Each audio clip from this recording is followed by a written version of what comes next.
93ാമത് മഹാതീർത്ഥാടന നിറവിൽ ശിവഗിരി. രണ്ടാം ദിനമായി ഇന്ന് നടന്ന തീർത്ഥാടന സമ്മേളനം മുഖ്യമന്ത്രി പിണറായി വിജയൻ ഉദ്ഘാടനം ചെയ്തു. നാളെ വൈകിട്ടാണ് സമാപന സമ്മേളനം. പതിനായിരങ്ങളാണ് നാരായണ മന്ത്രങ്ങൾ ഉരുവിട്ട് ശിവഗിരിയിലേക്ക് എത്തിക്കൊണ്ടിരിക്കുന്നത്. പുലർച്ചെ തീർത്ഥാടന ഘോഷയാത്ര മഹാസമാധിയിൽ നിന്ന് നഗരപ്രദക്ഷിണത്തിനു പുറപ്പെട്ടതോടെയാണ് തീർത്ഥാടനത്തിന്റെ രണ്ടാം ദിന ചടങ്ങുകൾ ആരംഭിച്ചത്. 10 മണിക്ക് നടന്ന തീർത്ഥാടന സമ്മേളനം മുഖ്യമന്ത്രി പിണറായി വിജയൻ ഉദ്ഘാടനം ചെയ്തു. കേരളത്തിന്റെ നവോത്ഥാനം ശ്രീനാരായണ ഗുരുദേവനിലൂടെയായിരുന്നുവെന്ന് അദ്ദേഹം പറഞ്ഞു. ശിവഗിരി തീർത്ഥാടനം കേരളത്തിന്റെ സാമൂഹ്യ സാംസ്കാരിക ജീവിതത്തിന് നിത്യ പ്രചോദനമാണ്.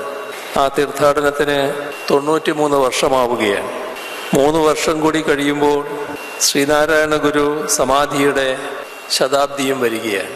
എന്ന് പറഞ്ഞാൽ ഗുരുവിൻ്റെ സാന്നിധ്യവും മനുഷ്യ സംസ്കാരത്തിൻ്റെ വളർച്ചയുടെ പടവുകളിൽ ഗുരു സന്നിവേശിപ്പിച്ച ദർശന മാഹാത്മ്യവും സംഭവിച്ചിട്ട് 1 നൂറ്റാണ്ടോളം ആവുന്നു. കർണാടക മുഖ്യമന്ത്രി സിദ്ധരാമയ്യ മുഖ്യാതിഥിയായി. ശിവഗിരി മഠത്തിനായി കർണാടകയിൽ 5 ഏക്കർ സ്ഥലം അനുവദിക്കുമെന്ന് അദ്ദേഹം പറഞ്ഞു. മന്ത്രി VN വാസവൻ, SNDP യോഗം general secretary Vellappally Natesan, BJP സംസ്ഥാന general secretary Shobha Surendran, AICC general secretary KC Venugopal തുടങ്ങിയവർ സംസാരിച്ചു.